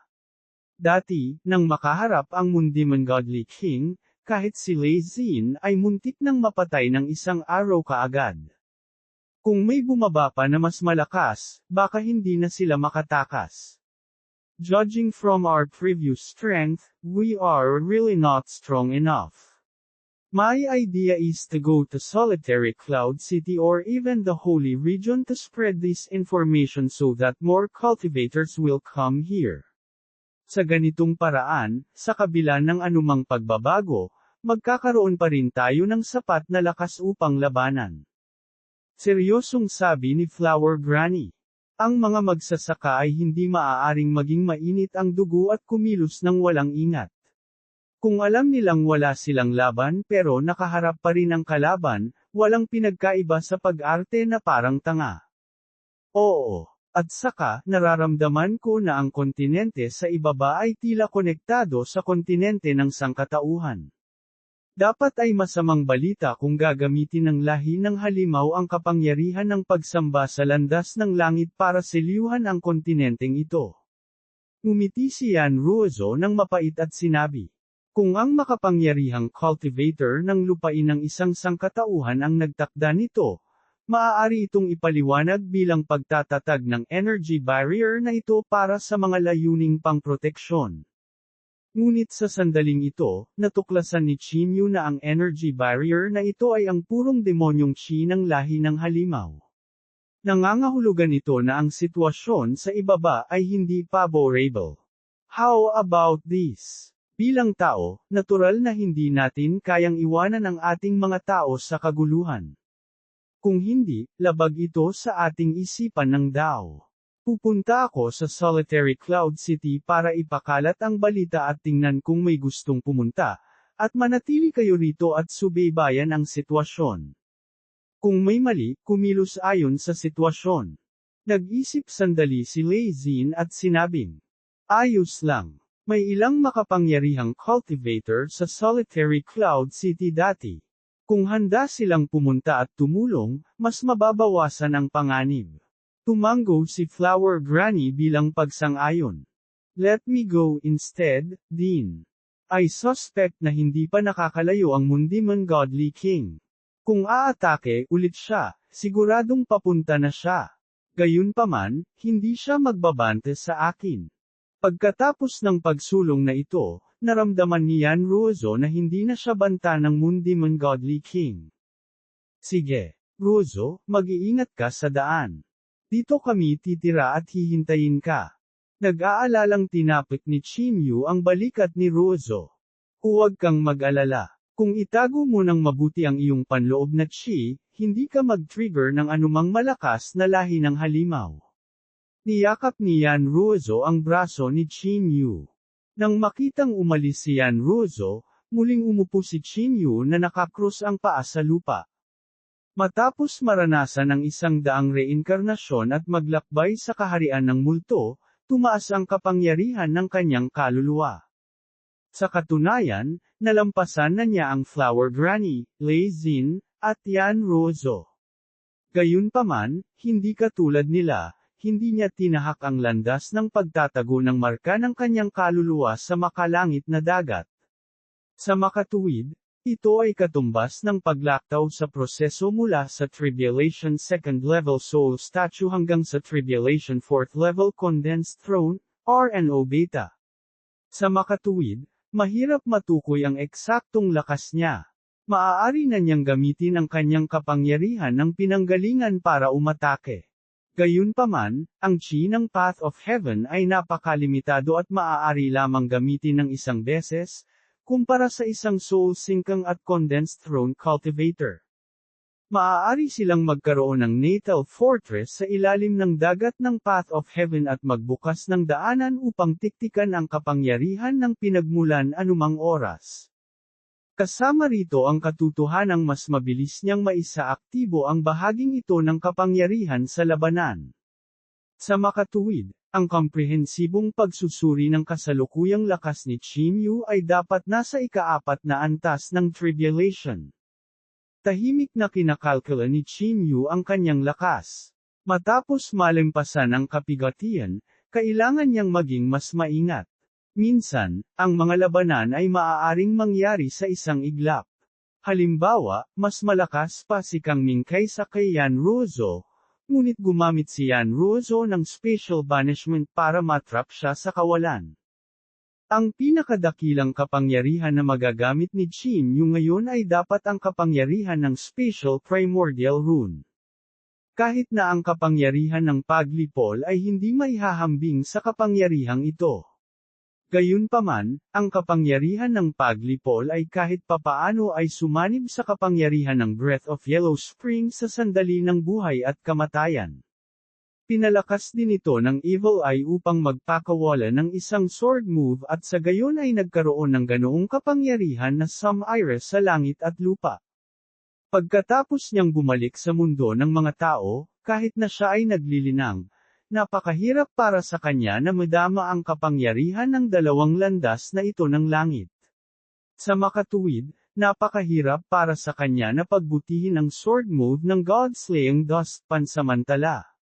Ngayon, gusto niyang makita kung ang Spatial Primordial Rune ay maaaring pagsamahin sa isang pamamaraan upang mapalabas ang pinakadakilang kapangyarihan nito. Katulad ng Singularity Space dati, mas mainam kung maaari itong isama sa isa pang Path of Heaven. Sa ganoong paraan, magkakaroon ito ng kapangyarihang sumisira sa langit at lupa. Sa mga sumunod na araw, si Chinyu at ang lahat ay nahuhulog sa cultivation.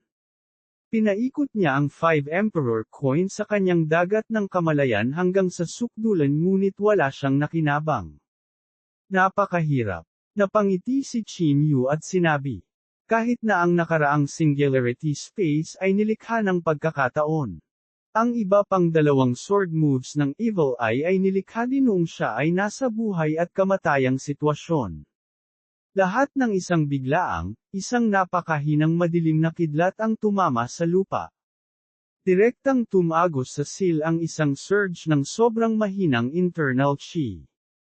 Ito ay dapat na kapangyarihan ng sakripisyo ng lahi ng halimaw. Nagbago ang ekspresyon ni Chinyu. Dati, napansin niya ang mga pamamaraan ng Path of Heaven ng lahi ng halimaw. Ito ay pareho sa oras na ito. Hindi lang siya. Naramdaman din ni Lei Xin at Flower Granny na maaari niyang mabutas ito. Chinyu, basagin mo lang ang selyo. Kung talagang ginagamit ng lahi ng halimaw ang lahi ng tao sa ibaba para mag-alay ng mga sakripisyo, maaaring huli na sa oras na dumating si Rozo. Sigaw ni Lei Xin. Sige. Naging malamig din ang ekspresyon ni Chinyu, at agad niyang na-activate ang Northern Underworld Demonic Technique sa sukdulan. Agad na pumasok sa kanyang katawan ang walang hangganang kapangyarihan ng mahika. Ang malawak na halaga ng enerhiya ay nag-compress sa kanyang 4 na acupoint sa sukdulan. Nakaramdam si Chinyu ng matinding pagpunit na parang sa pagdagsa ng marahas na enerhiyang ito sa katawan, ang 4 na pangunahing acupoint ay muling lumawak ng kaunti. Kabanata 2469, 6 na acupoints. Sa lalong madaling panahon, ang katawan ni Chinyu ay tila naging mataba. Akmang titigil na siya, laking gulat niya sa natuklasan. Kahit na ang kanyang Northern Underworld Demonic Technique ay tumigil sa pag-ikot, ang enerhiya ng halimaw na lahi ng pader na kristal ay parang isang nakapulupot na ahas. Pinalibutan nito ang kanyang katawan, at sa isang iglap, biglang pumasok ang napakalaking elemento ng demonyong enerhiya. Tila naramdaman nito ang hindi pala kaibigang intensyon ni Chinyu at gusto siyang sumabog ng buhay kaagad. Agad na nagbago ang ekspresyon ni Chinyu. Higit pa rito, ang enerhiya na pumasok sa kanyang katawan ay naglagay ng hadlang sa ibabaw ng kanyang katawan, na pumipigil sa pag-agos ng enerhiya palabas ng kanyang katawan. Sa madaling salita, sa sandaling ito, matitiis lamang niya ang demonyong elemental na enerhiya na ipinapadala, ngunit hindi niya ito mailipat sa ibang mga lugar. Sa isang iglap, namilipit ang mukha ni Chinyu, at halos sumabog ang mga daluyan ng dugo sa ibabaw ng kanyang katawan. Gayunpaman, walang ni isang patak ng dugo ang damaloy, at para siyang nakakulong sa isang matingkad na pulang lalagyan. Ang Cosmic Form. Ang katawan ni Chinyu ay namaga, ngunit ang napakalaking dami ng elementong enerhiya ng demonyo ay walang katapusang pumapasok sa kanyang katawan. Agad ding napagtanto ni Lei Xin at Flower Granny na may mali. Itinuro ni Lei Xin ang kanyang daliri sa kristal na dingding at gustong tumagos dito. Gayunpaman, sa hindi inaasahang pagkakataon, hindi siya makalusot sa kabila ng paggamit ng lahat ng kanyang lakas. May problema tayo. Ang kapangyarihang ito ng Path of Heaven ay isang mataas na antas ng enerhiya. Maaari itong makakuha ng sarili nitong kamalayan at automatikong umatake sa mga nanghihimasok. Si Lei Xin ay labis na nag-aalala, ngunit tila wala siyang magagawa. Sa loob ng energy wall, ang katawan ni Qin Yu ay sumabog sa mga bola ng ambon ng dugo.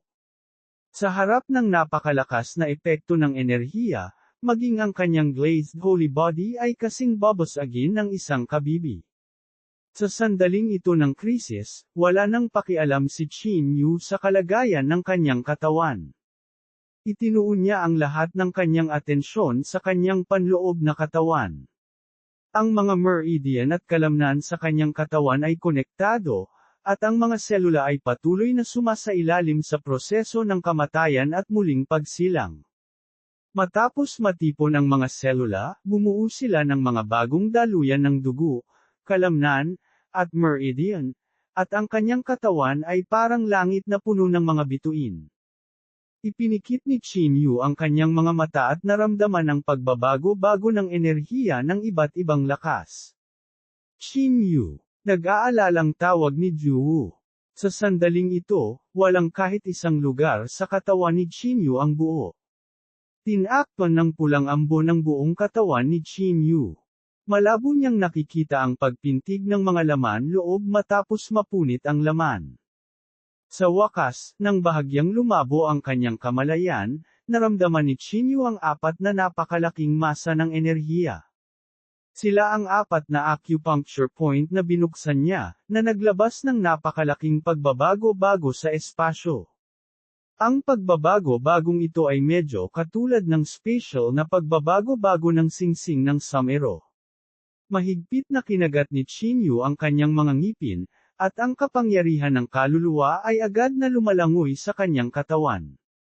Sa wakas, natagpuan niya ang dalawang acupoint sa kanyang kaliwa at kanan na may magkatulad na pagbabago-bago sa bawat isa, A o B. Ang Shoufo acupoint sa kanyang kaliwa at kanang palad. Boom! Kasabay ng matinding tearing sensation, ang maladagat na demonyong Qi ay galit na sumugod sa kanyang acupoints. Sa isang iglap, ang acupoint na ito ay nabuksan ng nakakatakot na demonyong Qi, at isang malaking halaga ng elementong enerhiya ng demonyo ang agad na napuno ang buong acupoint. Pagkatapos noon, sa ilalim ng kontrol ni Qin Yu, ang malawak na enerhiya ay muling dumaloy sa Shoufo acupoint sa kanyang kanang kamay. 6 na acupoints. Ang Vitality Gate acupoint. Ang Yintang acupoint. Ang kaliwa't kanang Yungquan acupoints. Ang Shoufo acupoint sa kaliwa at kanan. Ang katawan ni Qin Yu ay naglabas ng tunog na parang beans na gumugulong sa lupa. Ang kanyang 6 na acupoints ay biglang naglabas ng asul na liwanag. Sa isang iglap, tila naramdaman ni Qin Yu ang 6 na napakalaking pinagmumulan ng kapangyarihan na lumalabas sa kanyang katawan, at nakakakuha siya ng nakakagulat na enerhiya sa isang hininga. Isang nakakatakot na aura ang bumungad sa kanyang katawan, diretsyong binuhat siya. Sa isang iglap, si Lei Xin, Flower Granny, at ang iba pa ay nakaramdam ng lamig sa kanilang mga gulugod. Para silang kaharap ng isang primordial chaos monster. Northern Underworld Demonic Technique. Nagpakita ang mga mata ni Qin Yu ng iskarlata na liwanag habang hinahampas niya ang kanyang palad sa energy crystal wall. Ang natitirang demonyong elemental na enerhiya ay agad na bumangon sa kanyang katawan, at maraming bagong meridian ang lumitaw sa kanyang 6 na acupoints kaagad. Ang 6 na acupoints ay agad na nalink, at ang kapangyarihan sa loob ay malayang gumagalaw sa isang pag-iisip. Sa isang pag-iisip, ginamit pa ni Qin Yu ang nakalap na kapangyarihan na ito at ang nakakatakot na lakas upang madagdagan ang espasyo sa kanyang acupoints para lumaki muli. Boom! Nabasag ang selyo, at binawi ni Qin Yu ang kapangyarihang inilabas niya sa kanyang katawan. Unti-unting bumagsak ang buong katawan niya sa lupa. Pagkalapag niya, biglang sumabog ang lupa. Ayos ka lang ba, Shinyu? Medyo kinakabahang tanong ni Chiang Mang. Masyadong mabilis ang lahat, mula noong sinimulan niyang i-absorb ang demonyong elemental na enerhiya hanggang sa makatagpo siya ng panganib. Pagkatapos nito, binuksan niya ang dalawa pang acupoints. Ang lahat ng ito ay nangyari sa isang iglap. Hindi niya inaasahan na ganito karaming bagay ang mangyayari sa ganoong kaikling panahon. I'm fine. It's a blessing in disguise. Maikling ipinaliwanag ni Chin Yu kung ano ang nangyari sa lahat. Noon lamang nakaramdam ng matinding pagkagulat ang lahat. Hindi nila akalain na ngayon lang ay ganito kadelikado. Pagkatapos mabuo ang 6 na acupoints, ang iyong pisikal na lakas ay tataas ng malaki. Mula sa kapangyarihan na iyong pinakawalan ngayon, nakikita ko na ang iyong pisikal na lakas ay dapat nasa pagitan ng Tribulation 3rd level at ng 4th level. Si Lei Xin ay nakikibahagi din sa paglilinang ng pisikal na katawan. Ang mga alituntunin ng kulog ay ginamit kasama ng pisikal na katawan, kaya halos masuri niya ang lakas ng pagsabog ng pisikal na katawan ni Chin Yu. Medyo. Gayunpaman, ang pag-unlad sa ngayon ay hindi kasing husay ng naisip ko. Kailangan ko ng angkop na kombinasyon ng mga pamamaraan ng paglilinang. Napangiti si Chin Yu at sinabi, kapag naabot ng isa ang Tribulation Transcending Stage, karamihan sa mga cultivator ng sangkatauhan ay magpapagana ng kapangyarihan ng Path of Heaven gamit ang kaluluwa. Napakakaunti ang pangunahing tumutok sa pisikal na paglilinang maliban sa mga magsasaka na may mga espesyal na kaluluwa. Ang ganitong uri ng kaluluwa ng magsasaka ay espesyal, at napakahirap para sa kanya na maramdaman ang kapangyarihan ng landas ng langit. Kaya, maaari lamang siyang magtanim sa ganitong paraan, na medyo katulad ng pamamaraan ng paglilinang ng lahi ng halimaw. Ngunit para kay Chin Yu, na may makapangyarihang kaluluwa, hindi ito masyadong kapaki-pakinabang. Ang kanyang pinakamataas na lakas ay maaaring umabot sa pagitan ng Tribulation 4th level at Tribulation 5th level at bahagyang tataas sa kanyang pisikal na lakas. Ngunit hindi ito kasing simple ng isa dagdag 1, at ito ay higit patungkol sa maliliit na incremental na pagpapabuti. Sa makatuwid, bihirang ginugol ni Chin Yu ang kanyang oras sa paglinang ng kanyang pisikal na katawan. Hindi niya inaasahan na sa pagkakataong ito, ang mga acupoint sa kanyang katawan, ang magliligtas sa kanyang buhay. Ang pagsasanib ng Diyos at pisikal na katawan na ito ay maaaring hindi kasing simple ng naisip ko. Marahil ay maaari ko itong subukan sa hinaharap. Tahimik na nagsuri si Chin Yu. Sige, ngayong nasira na ang selyo, pumasok na tayo. Kung tutuusin mula sa panloob na China ibinubuga mula sa daanang ito, ang kabilang panig ay dapat pa rin ang kontinente ng sangkatauhan.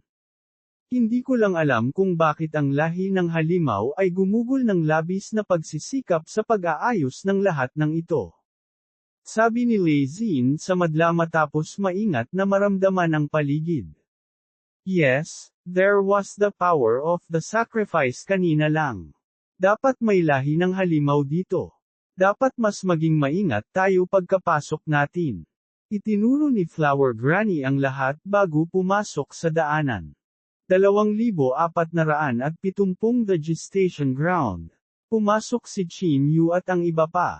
Ito ay isang makitid at walang katulad na mahabang daanan. Nagkaroon ito ng maraming pagliko, at kahit na ginamit ng lahat ang kanilang pinakamabilis na bilis para umaban, inaabot pa rin sila ng halos kalahating araw bago makarating sa exit. Sa sandaling tumuntong sila sa lugar na ito, para silang nakarating sa isang primitive na kagubatan. Ang lugar na ito ay puno ng mga bundok na tila mas mataas kaysa sa mga ulap, na nakasalansan sa bawat isa. Ang walang katapusang mga puno ay parang karagatan na lumulunod sa lupa. Nararamdaman ko ang maraming tao sa mga bundok na ito. Ang bango ng lahi ng halimaw ay tila naghahalo sa kanila. Tara at tingnan natin. Kumunot ang noo ni Chin Yu. Sumuko na ba ang sangkatauhan dito at naging mga basalyo ng lahi ng halimaw? Kung hindi, bakit magkakahalo ang dalawang panloob na chi? Ang panloob na chi ng iilan sa kanila ay tumalon sa sukdulan, at pumasok sila sa pasukan ng kuweba ng isa sa pinakamataas na bundok. Napuno ng masamang panloob na chi ang buong espasyo. Ang dumi ng mga lahi ng tao at halimaw ay lahat natupad sa loob nito. Dahil sa kawalan ng bantay, nalanghap ni Juwo ang baho at nagsimulang maguhaw. Bahagyang sumimangot din si Qin Yu, at dahan-dahan silang pumasok. Halos manginig ang katawan ng lahat nang makita ang eksena sa loob. Hindi mabilang na mga bilangguan ang nasa tuktok ng bundok kung saan hindi nakikita ang araw. Hindi mabilang na mga babaeng lahi ng tao ang nakatali ang kanilang mga kamay at paa habang ang lahi ng halimaw ay nagdulot ng kalituhan sa kanilang mga katawan. Ang mga babaeng ito ng lahi ng tao ay hindi man lang sumigaw. Ang kanilang mga ekspresyon ay walang malasakit, at walang nakakaalam kung gaano katagal silang nakakulong. Sa isang sulyap, daan-daang libong kababaihan ng lahi ng tao ang nakakulong sa tuktok ng bundok na ito lamang. Marami rin ang mga buntis na babae rito, at ilang daan-daan sila ay may umbok na tiyan. Tila kinilig sila ni Qin Yu at ng iba pa. Biglang napahiyaw sa sakit ang ilan sa mga babaeng lahi ng tao habang ang kalahati ng kanilang katawan ay hiniwa ng isang matalim na kuko. B.E. Gumapang palabas ng sinapupunan ang isang batang maitim na berdeng halimaw na lahi, at sa sumunod na sandali, sinunggaban niya ang kanyang ina at sinimulang lemunin ito ng buong tapang. Ang eksenang ito ay libu-libong beses na mas nakakatakot kaysa sa impyerno. Para naman sa batang halimaw na lahi na kinain ang kanilang mga ina, gumapang muli sila sa isang napakalaking open space. Hindi mabilang na mga pormas sayon ang nakalagay sa paligid ng bakanteng espasyo. 10,000 mga kalansay ang nasusunog na may berdeng apoy na nakapalibot sa kanila. Daan-daang mga pari ng lahi ng halimaw ang umawit ng inkantasyon. Biglang bumaba mula sa langit ang isang surge ng napakadilim na kapangyarihan ng Path of Heaven. Ang kapangyarihang ito ng Path of Heaven ay direktang dumapo sa ulo ng mga batang halimaw na karerang ito. Sa isang iglap, biglang nagbago ang kanilang mga katawan. Ang mga buto ng buto ay kumalat ng sunod-sunod. Sa loob ng 12 mga segundo, ang taas ng mga batang halimaw na karera na ito ay tumaas mula sa humigit kumulang 1.5 metro sa kapanganakan hanggang sa higit sa 3 metro. Habang ang kapangyarihan ng landas ng langit ay patuloy na bumabagsak, sila ay umungal at nagpakawala ng mga dagandong na nakakabasag ng lupa. Whoosh! Habang bumukas ang madilim na berdeng balat sa kanyang likod, dalawang napakalaking pakpak ng demonyo ang kumalat mula sa loob.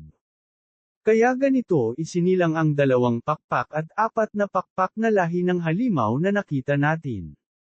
Hindi nakakapagtakang napakaayos nila. Kinagat ni Changmang ang kanyang mga ngipin at binibigkas ang bawat salita. Ang kanyang buong katawan ay nabasag sa dalawang pakpak na halimaw na lahi na parang isang napakalaking bato, na nagpira-piraso saan man siya dumaan. Si Lei Xin, Flower Granny, at Juwo ay nagngangalit ang kanilang mga ngipin at biglang umatake. Si Qin Yu ay hindi kailanman naging galit na galit noon. Naisip niya ang Monster Race Army na nakasalubong niya noon. Kung karamihan sa kanila ay isinilang mula sa mga babaeng lahi ng tao, ilan kaya ang makukulong dito? Ang mga babaeng lahi ng tao ay sinalanta ng lahi ng halimaw sa madilim na kuweba. Sa huli, pagkatapos ipanganak ang mga inapo ng lahi ng halimaw, sila ay kinakain bilang pagkain sa lugar. Ang isipin pa lang ay kinikilig na siya. Sa isang kisap mata, halos lahat ng lahi ng halimaw dito ay napatay ni Changmang at ng iba pa. Ang mga pari ay pinatay sa lugar, at ang katawan ni Changmang ay nababalot ng berdeng dugo. Tungkol naman sa mga babaeng natarante sa lahi ng tao, sa wakas ay naihayag nila ang ilang pagbabago sa kanilang mga ekspresyon. Patayin mo ako, please. Isang babae ang natisod patungo kay Chin Yu at sa iba pa. Walang pagnanais na mabuhay sa kanyang mga mata. Bigla siyang bumagsak sa pader na bato sa tabi niya at namatay sa lugar.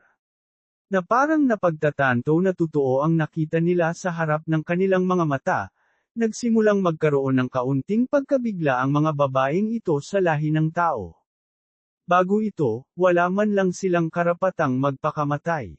Matapos mamatay ang mga pari na ito, naisip lamang nila ito pagkatapos ng pagbabawal sa kanilang mga katawan. Sa isang iglap, maraming mga tao na matagal nang nasira ang nagpakamatay, habang ang ilang mga tao ay nakatayo sa lugar na tulala, hindi alam kung saan sila susunod na pupunta. May gustong sabihin si Chin Yu ngunit ilang beses itong tumigil. Sa huli, wala siyang masabi para aliwin sila. Sa sandaling ito, naramdaman niya na kahit gaano pa niya kaaliw ang mga ito ay walang silbi. Kahit papigilan niya ang mga taong ito na matagal nang nasira, magiging parang mga bangkay lang sila. Marahil ang pag-alis ng ganito ang pinakamagandang pagpipilian para sa kanila. Kung gusto mong mabuhay, inumin mo itong tableta. Ilalabas kita rito. Naglabas si Chin Yu ng daan-daang bote ng mga tabletas mula sa kanyang singsing sa somero at inilagay ito sa lupa. Lahing halimaw, pumunta sa impyerno. Ang boses ni Chang Mang ay puno ng layuning pagpatay.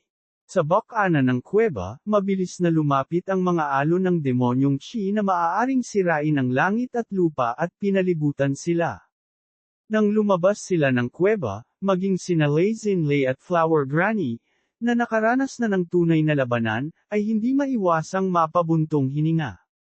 Sa labas, matagal na itong napapalibutan ng siksikan na hukbo ng lahi ng halimaw. Bukod sa 4 na pakpak na lahi ng halimaw na nakita ni Chin Yu at ng iba pa, mayroon pang 1,006 na pakpak na halimaw na karera.